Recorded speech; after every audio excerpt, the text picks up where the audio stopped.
我们现在进行的是一个半定居状态，这就是我们的餐桌，也是露营的时候。露营的瓦斯炉，露营的锅子。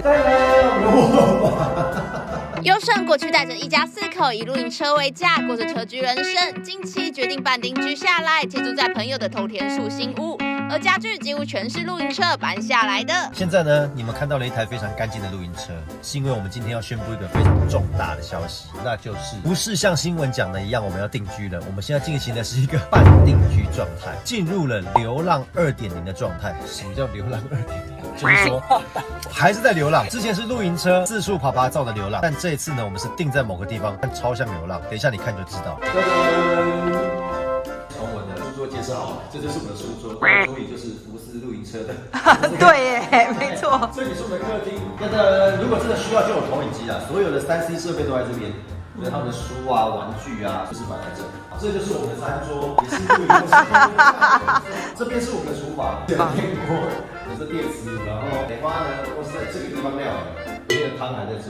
哎，不要这样。露营的瓦斯炉，露营的锅子、锅具，然后晒那个露营晒碗盘的，就是一些露营的设备都被我们搬过来了。然后要特地为大家介绍2个电器。第一个就是我们特地添购的洗衣机，当然2000多块，我们直接去那种二手店去买。另一个就是跟家长借的冰箱，是的，没有这几样东西生存起来还是很好。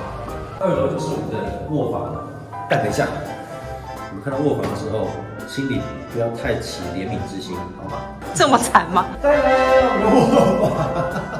有啦，这个 size 已经比露营车大。这里就是我们原本露营的箱子，本来里面是装很多放在露营车后面的收纳，但现在都是冬天到了的衣服比较多。其实有非常多的闲置空间，例如这里 ，Hello baby，Hello baby， 基本上我们用不到这个地方，3楼4楼我们用不到，那这边就是我们洗澡的地方。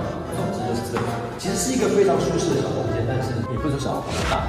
优胜一家4口住在新家，相当舒适，只是空间雷妈觉得有点太大了。他认为住的地方够用就好。除此之外，一下子转换到新环境半定居，一家人很兴奋，也都还在适应中。但到底为什么我们要搬到台中？其实是因为一所学校，一所实验小学，我们去参观之后，也跟他的校长、跟家长都相处了很多，而且参加他们很多活动之后，我就决定说好，那我们要把小孩先留在这个地方，让他们开始去进行他们就是符合我们喜好，但是又符合小孩成长状态的一个教育跟生活环境。他们的教育方式比较是大自然，所以他们很多的训练或者很多的教学都不在于就是写字啊、考试啊，它比较像是一直在唱歌、一直在跑跳、一直在爬树，然后一直在玩一些很自然的东西。对，这是我们喜欢的。这个地点刚好是可以符合你还需要工作的状态。像我接下来要去宣传很多细的东西，就必须一直来回跑。对我们来讲，就是台中可能是我们喜欢紧密家庭连结算很好的距离。真的